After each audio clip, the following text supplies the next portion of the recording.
Health Real Talk. Ulcer ba yan o gutom lang? Hindi lahat ng sakit sa sikmura ay simpleng gutom. Kapag paulit-ulit ang kirot parang tinutusok o nanlalambot ka tuwing walang laman ng tiyan, marahil ulcer na yan, kabayan.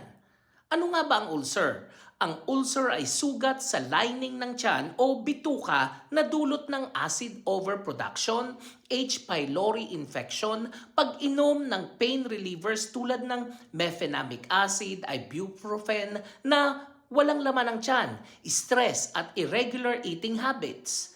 Sintomas ng ulcer, pananakit sa itaas ng tiyan, pwedeng parang hapdi o tinutusok.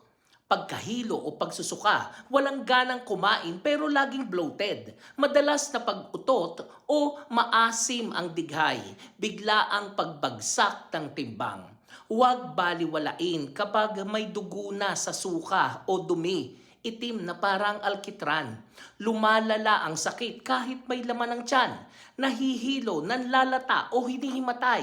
Paano iwasan ang ulcer? Kumain sa tamang oras, walang skip meals. Iwasan ang sobrang kape, maasim, maanghang at prito.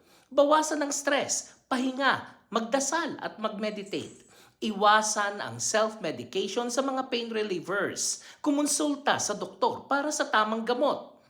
At ang tip, kadalasan sa ating mga OFW dahil sa shifting, init ng ulo ng amo at homesickness, naaapektuhan ang eating pattern. Hindi nakakakain sa oras, laging may kasamang kape o yosi, kaya ulcer ang sinisingil ng katawan mo.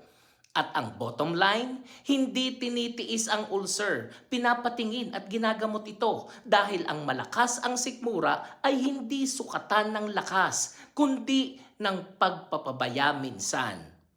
This is Arlene para sa Health Real Talk. Have a nice day, everyone.